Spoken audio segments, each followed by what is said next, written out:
ನನಗೆ ಆಗಾಗ ಒಂದು ಖುಷಿ ಆಗ್ತಿರುತ್ತೆ ಏನಪ್ಪ ಅಂತಂದರೆ, ನಾನು ಇರೋದು ಬೆಂಗಳೂರಲ್ಲಿ ಒಂದು ಚಾಮರಾಜಪೇಟೆ ಅಂತ ಒಂದು ಏರಿಯಾ ಇದೆ, ಬುಲ್ ಟೆಂಪಲ್ ರೋಡ್ ಬಸವನಗುಡಿ, ಭಾಳ ಒಳ್ಳೆಯ ಏರಿಯಾ ರೀ ಅದು.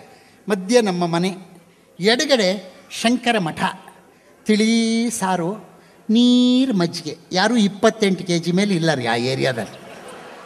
ಮನುಷ್ಯರು ಬಿಡ್ರಿ, ಅಲ್ಲಿ ನಾಯಿಗಳು ನೋಡಬೇಕು, ಟೈಫಾಯ್ಡ್ ಬಂದ ಬೆಕ್ಕಿನ ಥರ ಇರ್ತವೆ ನೋಡಿ. ಕಾರಣ ಯಜಮಾನ್ರು ತಿನ್ನೋದು ಅನ್ನ ಸಾರು. ಪಾಪ ನಾಯಿಗೆ ಏನಾಗ್ತಾರೆ, ಅವು ಪಾಪ ಕಚ್ಚಿದ್ದೇ ನೆನಪಿಲ್ಲ, ನೆಕ್ಕಿದ್ದೇ ಆಯಿತು. ಜೀವಮಾನದಲ್ಲಿ ಒಂದು ಮೂಳೆ ನೋಡಲಿಲ್ಲ ಪಾಪ. ಆ ನುಗ್ಗೆಕಾಯಿನೇ ಕಚ್ಚಿ ಅದೇ ಮೂಳೆ ಅಂದ್ಕೊಂಡು ಸತ್ತೇ ಹೋಗ್ಬಿಟ್ಟು ಭಾಳ ನಾಯಿಯಾಗಿ ಒಂದು ಮೂಳೆಯನ್ನು ಕಾಣದೆ ಅವ್ರ ಜನ್ಮ ಸಾರ್ಥಕವಾಗಲಿಲ್ಲ ಪಾಪ. ಇದನ್ನೇ ತಿಂತಿದ್ದು. ನನ್ನ ಮನೆ ನೋಡ್ರಿ ಸೆಂಟ್ರು, ಎಡಗಡೆ ಶಂಕರ ಮಠ, ಬಲಗಡೆ ಕೆಂಪೇಗೌಡ ನಗರ ಅಂತ. ಎಲ್ಲ ಕೆಂಪೇಗೌಡರ ಕಡೆಯವರು. ಅಲ್ಲಿ ಯಾರೂ 80 kg ಕಡಿಮೆ ಇಲ್ಲ, ಎಲ್ಲ ನಾನ್ ವೆಜ್, ಮುದ್ದೆ ಬಾಡು ಕೈಮಾ ಕುರ್ಮಾ ಚಾಕ್ ಪೀಸ್ ಅದು ಇದು ಅಂತ. ಹೀಗೆ ಸ್ವಲ್ಪ ಹಿಂದೆ ಬಂದರೆ ಆಜಾದ್ ನಗರ್ ಅಂತ ಮುಸ್ಲಿಮ್ ಏರಿಯಾ ಅದು. ನಮ್ಮ ಮನೆ ಸೆಂಟ್ರಲ್ ನೋಡ್ರಿ, ನಮ್ಮ ಗತಿ ಏನಿರ್ಬೋದು ನೋಡ್ರಿ. ಸ್ವಲ್ಪ ಹಾಗೇನಾದ್ರು ಎಡಕ್ಕೆ ತಿರುಗಿ ಶಂಕರ ಮಠಕ್ಕೆ ಹೋದರೆ ಸೌಂಡೇ ಬೇರೆ. ತದೇವಿ ನನ ನ ಕೌಸಲ್ಯ ಸುಪ್ರಜಾ ರಾಮ ಪೂರ್ವ ಸಂಧ್ಯಾ ಪ್ರವರ್ತತೆ. ತಿಳಿ ಸಾರು ನೀರು ಮಜ್ಜಿಗೆ. ಇದು ನಮ್ಮ ಎಡಗೆ ಮಾಡಿ. ಬಲಗಡೆ ಕೆಂಪೇಗೌಡ ನಗರ ಚಾಕ್ ಪೀಸಲ್ಲ, ಮುದ್ದೆ ಬಾಡು, ಅಲ್ಲಿನ ಸೌಂಡೇ ಬೇರೆ. ಕುಲದಲ್ಲಿ ಕೀಳ್ಯಾವುದೋ ಉಚ್ಚಪ್ಪ, ಮತದಲ್ಲಿ ಮೇಲ್ಯಾವುದೋ, ಹುಟ್ಟಿ ಸಾಯುವ ಹಾಳು ಮನ್ಸ ನಮ್ಮದೇ ಮೇಲ್ಯಾವುದು ಕೀಳ್ಯಾವುದು. ಕಯ್ಯ ಕೂತ ತಿಡ್ದ ಕಯ್ಯ ಕೂತ ಓದಿದ್ದೀರಿ ಯಾಕೇಳಿ, ಕೈಮಾ ಕುರ್ಮಾ ಮುದ್ದೆ ಸೌಂಡೇ ಬೇರೆ. ಅದೇ ಆಜಾದ್ ನಗರ್ ಅಂತ ಬಂದುಬಿಟ್ರೆ ಹಿಂದೆ, ಅಲ್ಲೆಲ್ಲ ಮುಸ್ಲಿಮ್ ಏರಿಯಾ, ಅಲ್ಲಿನ ಸೌಂಡೇ ಬೇರೆ ನೋಡ್ರಿ. ಅಲ್ಲಿ ಏನು ಸೌಂಡ್ ಅಂದರೆ, ಚುಪ್ ಚುಪ್ ಕಡೆ ವೋ ಜರೂರ್ ಕೋಯಿ ಬಾತ್ ಹೈ, ಚುಪ್ ಚುಪ್ ಕಡೆ ವೋ ಜರೂರ್ ಕೋಯಿ ಬಾತ್ ಹೈ, ಪಹಲಿ ಮುಲಾಕಾತ್ ಹೈ, ಪಹಲಿ ಮುಲಾಕಾತ್ ಹೈ, ಪಹಲಿ ಮುಲಾಕಾತ್ ಹೈ, ಪಹಲಿ ಮುಲಾಕಾತ್ ಹೈ. ಈ ಕಡೆ ತಿಳಿ ಸಾರು ನೀರು ಮಜ್ಜಿಗೆ, ಈ ಕಡೆ ಮುದ್ದೆ ಬಾಡು, ಈ ಕಡೆ ಬಿರಿಯಾನಿ ಫಿರ್ನಿ ಕಬಾಬ್. ಇದ್ರ ಮಧ್ಯೆ ನನ್ನ ಗತಿ ಏನಾಗಿರ್ಬೋದು ನೋಡ್ರಿ. ಯಾವುದನ್ನು ಸಂಸ್ಕೃತಿ ಅಂತ ತೊಗೊಳೋದ್ರಿ? ಇದು ಸಂಸ್ಕೃತಿನ ನಮ್ಮ ಅಪ್ಪನ ಕೇಳಿದೆ, ಬುದ್ಧಿ ಐತೇನಪ್ಪ ನಿನಗೆ? ಇಲ್ಲ ಮನೆ ಮಾಡೋದು. ಆ ಕುಕ್ಸ್ ಟೌನ್ ಫ್ರೇಜರ್ ಟೌನ್ ಅಲ್ಲಿ ಮಾಡಿದ್ದಿದ್ರೆ, ಅಲ್ಲೇ ನಮ್ಮ ಚಿಕ್ಕಪ್ಪ ದೊಡ್ಡಪ್ಪರ ಮನೆ ಇರುತ್ತೆ, ಅಲ್ಲಿ ಚೆನ್ನಾಗಿರ್ತೈತೆ. ನಾನೇ ನಮ್ಮಪ್ಪ ಹೇಳ್ದೆ, ಅದಲ್ಲ ನಮ್ಮ ಸಂಸ್ಕೃತಿ. ಇದು ಎಲ್ಲವೂ ಸೇರಿದ್ದು ನಮ್ಮ ಸಂಸ್ಕೃತಿ.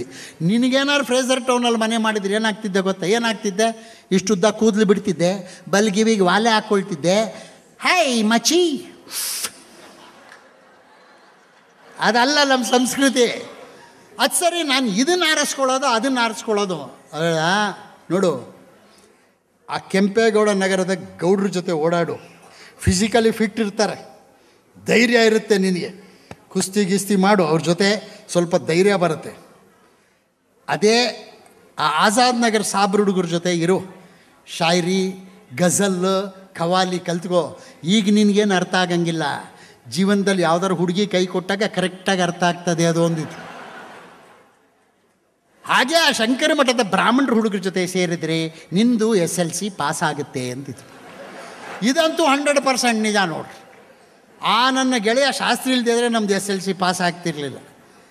ಆಗ ನಾನು ಹೇಳಿದೆ, ಆದರೂ ಇಲ್ಲಿ ಮನೆ ಮಾಡಬಾರ್ದಾಗಿತ್ತು ಅಂದೆ. ಅದಕ್ಕೆ ನಮ್ಮ ಅಪ್ಪ ಅಂದರು, ನೋಡೋ ಯಾಕೆ ಇಲ್ಲಿ ಮನೆ ಮಾಡಿದ್ದೀನಿ, ಇಲ್ಲಿ ಬೇರೆ ಬೇರೆ ಕಲ್ಚರ್ಗಳಿರ್ತವೆ, ಬೇರೆ ಬೇರೆ ಭಾಷೆ ಧರ್ಮಗಳಿರುತ್ತೆ. ನಾನು ಯಾಕೆ ಇಲ್ಲಿ ಮನೆ ಮಾಡಿದೆ, ಇದು ಕಾಸ್ಟ್ಲಿ ಏರಿಯಾ. ಯಾಕೆ ಇಲ್ಲಿ ಮಾಡಿದೆ ಅಂದರೆ, ಯಾವ ಮನುಷ್ಯ ಎಲ್ಲ ಧರ್ಮ, ಎಲ್ಲ ಜಾತಿ, ಎಲ್ಲ ಭಾಷೆಗಳ ಮಧ್ಯೆ ಬೆಳೀತಾನೋ ಅವನು ಮಾತ್ರ ಪೂರ್ಣವಾಗಿ ಮನುಷ್ಯನಾಗ್ತಾನೆ ಅಂತ ಹೇಳಿದ್ರು ನಮ್ಮ ಅಪ್ಪ. ನನಗೆ ಭಾರಿ ಖುಷಿ ಆಗುತ್ತೆ ನೋಡ್ರಿ. ಎಂಥದ್ದು ನೋಡ್ರಿ, ಆ ಕೆಂಪೇಗೌಡ ನಗರ ಜೊತೆ ಹೋದರೆ ಅವ್ರದ್ದು ನಾಟಕ ಬೇರೆ, ಅವ್ರದ್ದೆಲ್ಲ ಎಲ್ಲವೋ ಯಮಸ್ಸೂರು ಅಂತ ಆ ಥರದ ನಾಟಕ. ಈ ಕಡೆ ಬಂದರೆ ಶಂಕರ ಮಠಕ್ಕೆ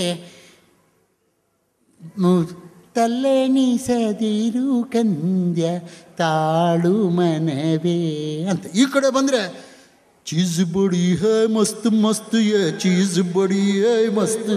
ನನಗೆ ಆಗಾಗ ಹೊರಿತು. ನಮ್ಮ ಫ್ರೆಂಡ್ಸ್ ನೋಡ್ರಿ, ಒಬ್ಬ ಶಾಸ್ತ್ರಿ ಅಂತಿದ್ದ, ಒಬ್ಬ ಸಿದ್ದರಾಮೇಗೌಡ ಅಂತಿದ್ದ, ಇನ್ನೊಬ್ಬ ಈ ಆಜಾದ್ ನಗರನು ಸಲೀಮ್ ಅಂತಿದ್ದ, ಅವನ ಹೆಸರು ಸುಲೇಮಾನ್ ಅಂತ. ಅವನು ಯಾವಾಗಲೂ ನಮ್ಗೆ ಹೇಳ್ತಿದ್ದ, ಅವರು ಅಲ್ಲಿನ ಮುಸ್ಲಿಮ್ಸ್ ಮಾತಾಡೋ ಭಾಷೆ ಬೇರೆ.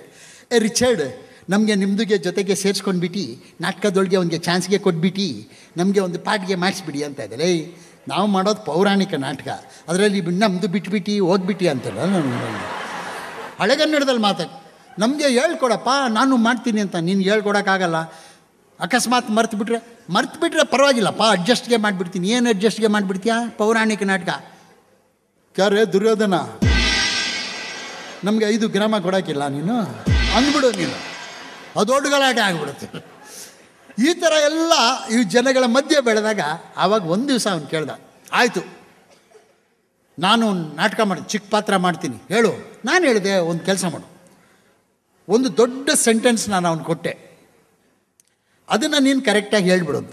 ಅದರಲ್ಲೂ ಕೂಡ ಇನ್ನೊಬ್ಬ ಶಾಸ್ತ್ರಿ ಅಂತಿದ್ದ, ಅವನ ಹೆಸರು ನಮ್ಮ ಪ್ರಾಣೇಶ್ ಹೇಳಿದ್ರು, ತ್ರಿವಿಕ್ರಮ ದ್ವೈಪಾಯನ್ ಆಚಾರ್ಯ ಅಂತ. ನೋಡ್ರಿ, ಅವನ ಹೆಸರು ಕರೆಕ್ಟಾಗಿ ಹೇಳಿದ್ರೆ 35 ಮಾರ್ಕ್ಸ್ ಕನ್ನಡದಲ್ಲಿ. ಅವ್ನಿಗೆ ಹೇಳಿದೆ, ಸಲೀಮ್ ಉಸ್ಕಾ ನಾಮ್ ಬೋಲ್ದೋ, ನಿನಗೆ ಪಾತ್ರ ಕೊಡ್ತೀವಿ. ಅವನು ಉಸ್ಕಾ ನಾಮ್ ಶಾಸ್ತ್ರಿ ಅಂದ. ಶಾಸ್ತ್ರಿ ಅಲ್ಲ, ಅವನ ಹೆಸರು ತ್ರಿವಿಕ್ರಮ ದ್ವೈಪಾಯನ್ ಆಚಾರ್ಯ. ಕ್ಯಾ ಅಂದ. ಅವನ ಹೆಸರು ತ್ರಿವಿಕ್ರಮ ದ್ವೈಪಾಯನ್ ಆಚಾರ್ಯ ಅಂದೆ. ಯಾಕ್ಯಾ ನಾಮ್ ಯಾ ಗಾನ ಇತ್ನಾ ಬಡಾ ಹೇ ಅಂದ. ಮತ್ತಿನ್ನು ನಾಟಕದಲ್ಲಿ ಏನು ಮಾಡ್ತೀರಲ್ಲೇ, ಪೌರಾಣಿಕ ನಾಟಕದಲ್ಲಿ ಅಂದೆ. ಹೌದು, ಅವನ ಹೆಸರು ಹಂಗೆ ಯಾಕೆ ಇಟ್ಟಿದ್ದಾರೆ ಅಂದ. ನೋಡೋ, ಅವರು ಹಿಂದೂಗಳು, ಪುಸ್ತಕ ನೋಡ್ತಾರೆ, ಹುಟ್ಟಿದ ಟೈಮ್ ನೋಡ್ತಾರೆ, ಜಾತಕ ಪಂಚಾಂಗ ಎಲ್ಲ ನೋಡಿ ಹೆಸರಿಡ್ತಾರೆ ಅಂದ. ಬುಗ್ಗೆ ನೋಡಿಬಿಟ್ಟು ಹೆಸರಿಡ್ತಾರಾ ಅಂದ. ಹೌದಪ್ಪ, ಬುಕ್ ನೋಡಿ ಹೆಸರಿಡ್ತಾರೆ ಅಂದ. ನೀವು ನೋಡಲ್ವಾ ಅಂದೆ. ನಾವು ಬುಕ್ ನೋಡೋಕ್ಕಿಲ್ಲ ಅಂದ. ನನ್ನನ್ನು ಕೇಳ್ದ, ನೀವು ಕ್ರಿಶ್ಚಿಯನ್ಗಳು ಹೆಂಗೆ ಹೆಸರಿಡ್ತೀರಾ? ಯಾಕೆ? ರಿಚರ್ಡ್, ಎಡ್ವರ್ಡ್, ಜಾರ್ಜ್ ಹೆಸರು ಕೇಳಿದ್ರೆ 6 ಅಡಿ ಇರ್ಬೋದು, ರಾಜನ್ ಥರ ಇರ್ಬೋದು, ನೋಡಿದ್ರೆ ಕುಳ್ಳಿಗೆ ಕಪ್ಪಗಿರ್ತೀರಾ ಅಂತ ನನಗೆ ಅಂದ. ನನಗೆ ರೇಗೋದೆ, ಬಾಯಿ, ನೀವು ಹೆಂಗೋ ಹೆಸರಿಡ್ತೀರಾ? ನೀವು ಕುರಾನ್ ಗಿರಾನ್ ನೋಡಿ ಹೆಸರು? ನೋ, ನಾವು ಪುಸ್ತಕಗೆ ನೋಡಿಬಿಟ್ಟು ಹೆಸರಿಡಲ್ಲ. ನಾವು ಮಗುಗೆ ಆನ್ ದ ಸ್ಪಾಟ್ ನೋಡಿಬಿಡ್ತೀವಿ, ಆನ್ ದಿ ಸ್ಪಾಟ್ ಹೆಸರಿಟ್ಬಿಡ್ತೀವಿ ಅಂದ.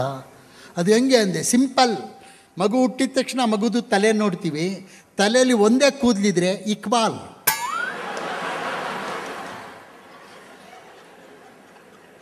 ತಲೆ ತುಂಬ ಕೂದಲಿದ್ರೆ ಹಜಾರುದ್ದೀನ್, ತಲೆಯಲ್ಲಿ ಅಪ್ಪನ ಥರ ಸ್ವಲ್ಪ ಕೂದಲಿದ್ರೆ ನೂರ್ ಅಹಮದ್, ಮಗು ಕೆಂಪಿಗೆ ಇದ್ದರೆ ಬಡಾ ಸಾಬ್, ಲಾಲ್ ಸಾಬ್, ಕೆಂಪಗಿದ್ರೆ ಲಾಲ್ ಸಾಬ್, ಕಪ್ಪಗಿದ್ರೆ ಕರೀಂ ಸಾಬ್, ದಪ್ಪಗಿದ್ರೆ ಬಡಾ ಸಾಬ್, ಸಣ್ಣಗಿದ್ರೆ ಛೋಟಾ ಸಾಬ್. ಮಗು ಹುಟ್ಟಿದ ತಕ್ಷಣ ಜೋರಾಗಿ ನಕ್ಬಿಟ್ರೆ ಇಸ್ಮಾಯಿಲ್. ಮಗು ಜೋರಾಗಿ ನಕ್ಬಿಟ್ಟು ಕೈ ಕಾಲಿಗೆ ಅಲ್ಲಾಡಿಸ್ಬಿಟ್ರೆ ಶೇಖ್ ಅಬ್ದುಲ್ಲಾ.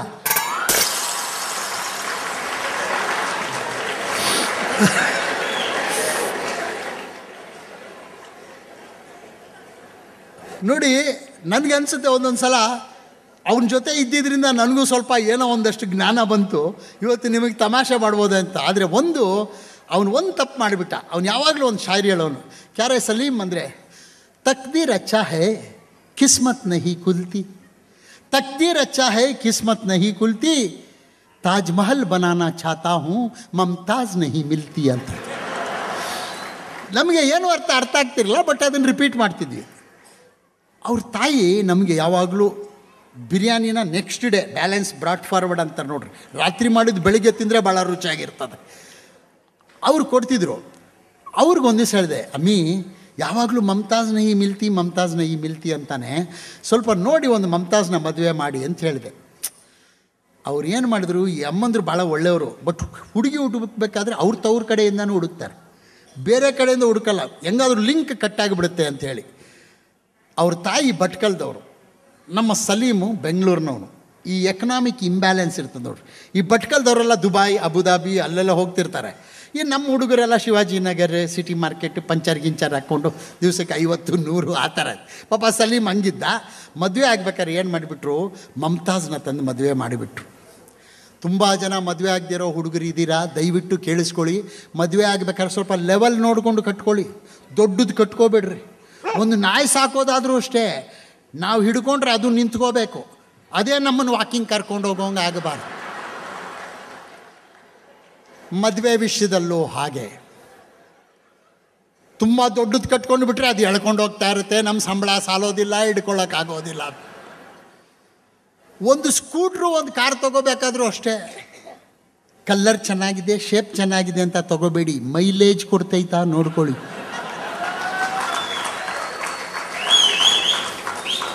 ಈ ಮಮತಾಸ್ ತುಂಬ ಒಳ್ಳೆ ಹುಡುಗಿ, ಮೈಲೇಜ್ ಕೊಡ್ತಾ ಇಲ್ಲ. ಯಾಕಂದರೆ ಅವರಪ್ಪ ತುಂಬ ದುಡ್ಡಿರೋನು, ಪಾಪ ನಮ್ಮ ಸಲೀಮು ₹150 ಮ್ಯಾಕ್ಸಿಮಮ್ ಇನ್ಕಮ್ಮು. ಅವ್ನು ತೊಗೊಂಡೋಗಿ ಒಂದು ದಿವಸ ಹೆಂಡತಿ ಕೊಟ್ಬಿಟ್ಟ, ₹150 ಅವಳು ತೆಗೆದು ತಪ್ಪಂತ ಎಸೆದ್ಬಿಟ್ಲು. ದಿಸ್ ಈಸ್ ಜಸ್ಟ್ 8 dirhams ಅಂದ್ಲು. ಅದು ಕನ್ವರ್ಟ್ ಆದಾಗ ಮರ್ಯಾದೆ ಹೋಗ್ಬಿಡ್ತು, ನಮ್ಮ ರೂಪಿಗೆ ಡಾಲರ್ಗಿದ್ದಂಗೆ ಮರ್ಯಾದೆ ಹೋಗ್ಬಿಡುತ್ತೆ. ಬಂದ ಅವಮಾನ ಆಗ್ಬಿಡ್ತು ಭಾಳ. ಸಲೀಮ್ ತುಂಬ ಡಿಪ್ರೆಸ್ ಆಗ್ಬಿಟ್ಟೆ. ಕ್ಯಾವು ಅರೇ ಅಂದೆ. ನಮ್ಮ ಹೆಂಡತಿ ನಮಗೆ ಅವಮಾನಾಗೆ ಮಾಡಿಬಿಟ್ಲಪ್ಪ, ಎಸೆದ್ಬಿಟ್ಲು ದುಡ್ಡು, ಬೆಳಗ್ಗೆಯಿಂದ ಸಂಜೆ ದುಡ್ದಿದ್ದು ಅಂದ. ಆಯ್ತು ಬಿಡು, ಏನಂತಂದೆ, ಸಾಯಿಸ್ಬಿಡ್ಬೇಕು ಅವಳಿಗೆ ಅಂತ. ಎಲ್ಲ ಗಂಡಂದಿರಿಗೂ ಒಂದಲ್ಲ ಒಂದು ಸಲ ಅನಿಸುತ್ತೆ ಹೆಂಡ್ತಿನ ಸಾಯಿಸ್ಬೇಕು, ಆದರೆ ಆಗೋದಿಲ್ಲ. ಹೆಂಡ್ತಿರ್ಗೂ ಅನಿಸಿರ್ಬೋದು ಇವನಿನ್ನ ಎಲ್ಲಾದರೂ ದೊಡ್ಡ ಬಿಲ್ಡಿಂಗಿಂದ ತಳ್ಳಿಬಿಡಬೇಕು ಅಂತ ಅನಿಸುತ್ತೆ, ಆದರೆ ಆಗೋದಿಲ್ಲ. ಎಲ್ಲ ಕನಸುಗಳು ನನಸಾಗುವುದಿಲ್ಲ ಈ ದೇಶದಲ್ಲಿ. ಅದಕ್ಕೆ ನಾನು ಹೇಳಿದೆ ಏನೂ ಮಾಡಲಿಕ್ಕಾಗಲ್ಲ ಅಂತ. ಇಲ್ಲಪ್ಪ, ತುಂಬ ದುಃಖ. ನನಗನ್ನಿಸ್ತು ಆವತ್ತು, ಯಾವುದೇ ಹೆಂಡತಿ ಗಂಡನ ಸಂಪಾದನೆಯನ್ನು ಅವಹೇಳನ ಮಾಡಬಾರ್ದು. ಅವನು ಎಷ್ಟಾದರೂ ತರಲಿ, ಬಾ ಸಂಸಾರ ಮಾಡೋಣ, ಕ್ರೆಡಿಟ್ ಕಾರ್ಡ್ ಇದೆಯಲ್ಲ ಅಂತ ಧೈರ್ಯ ಕೊಡಬೇಕು ಅವರು.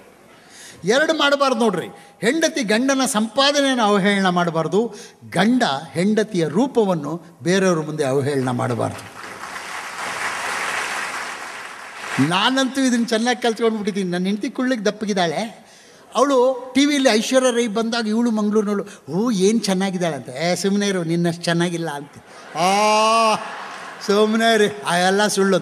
ಅಯ್ಯೋ ನಿಜ ಕಣೆ, ಎಷ್ಟು ಉದ್ದ ಇದ್ದಾಳೆ ಹೇಳು, ಏನು ಏಣಿ ಹಾಕ್ಕೊಂಡೋಗಿ ಮಾತಾಡ್ಸ್ಬೇಕು ಅವಳನ್ನ, ನಿನ್ನ ಥರ ಕುಳ್ಳಗಿರ್ಬೇಕು, ಹ್ಯಾಂಡ್ಲಿಂಗ್ ಈಸಿ ಇರಬೇಕು ಅಂತ. ಹಾಗಂದರೆ 3-4 ದಿವಸ ಚೆನ್ನಾಗಿ ನೋಡ್ಕೊಳ್ತಾಳೆ.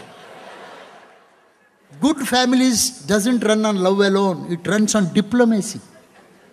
ಸೊ ಹೆಂಡ್ತಿನ ಯಾವಾಗ ಹೊಗಳ್ತಿರ್ಬೇಕು, ಹೆಂಡ್ತಿನೂ ನೀನು ತಂದಿದ್ದೆ, ನೀನೇ ಶ್ರೀಮಂತ ಅಂತ ಧೈರ್ಯ ಕೊಡ್ತಿರ್ಬೇಕು.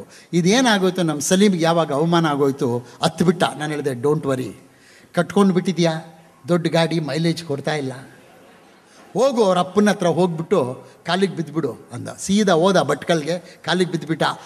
ಮಾವ, ನಿಮ್ಮದು ಮಗಳು ತುಂಬ ಒಳ್ಳೆಯವಳು, ಗಾಡಿ ಚೆನ್ನಾಗಿದೆ, ಕಲ್ಲರ್ ಚೆನ್ನಾಗಿದೆ, ಆದರೆ ಮೈಲೇಜ್ ಕೊಡ್ತಾ ಇಲ್ಲ, ನನ್ನ ದುಬೈ ಕರ್ಕೊಂಡು ಹೋಗು ಅಂದ. ಕರ್ಕೊಂಡೋಗ್ಬಿಟ್ಟ ಅವನು.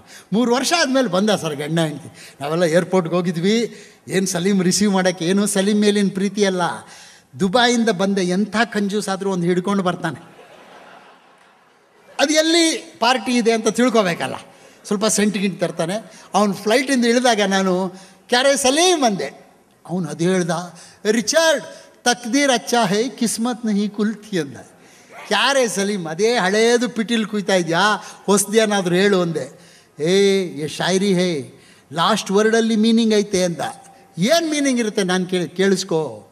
ತಕ್ದೀರ್ ಅಚ್ಚಾ ಹೈ ಕಿಸ್ಮತ್ ನಹಿ ಕುಲ್ತಿ, ತಾಜ್ ಮಹಲ್ ಬನಾನಾ ಚಾಹತಾ ಹೂँ, ಮಮತಾಜ್ ನಹಿ ಮರ್ತಿ ಅಂದ. ಅವಳು ಸಾಯ್ದೆ ಎಲ್ಲಿ ತಾಜ್ ಮಹಲ್ ಕೊಟ್ಟೋದು ಅಂತ ನೋಡಿ. ಒಂದು ಪದ ನಹಿ ಮಿಲ್ತಿ ನಹಿ ಮರ್ತಿ, ಅದು ಬದುಕಿನ 3 ವರ್ಷದಲ್ಲಿ ಅವನು ಅನುಭವಿಸಿದ್ದು ಇದಿರುತ್ತೆ ಅಂತ ಕಾಣುತ್ತೆ. ಅದಕ್ಕೆ ಕಟ್ಕೋಬೇಕಾದ್ರೆ ಸ್ವಲ್ಪ ನೋಡ್ಕೊಂಡು ಕಟ್ಕೋಬೇಕು. ತುಂಬ ದೊಡ್ಡ ಗಾಡಿ ಕಟ್ಕೊಂಡ್ಬಿಟ್ರೆ ನಿಮಗೆ ಮೈಲೇಜ್ ಕೊಡೋದಿಲ್ಲ ಅಂಥೇಳಿ ನನಗೆ ಕೊಟ್ಟ ಸಮಯ ಮುಗ್ದಿದೆ. ನಿಮಗೆಲ್ಲ ಖುಷಿ ಆದರೆ ಒಂದು ಸಲ ಚಪ್ಪಾಳೆ.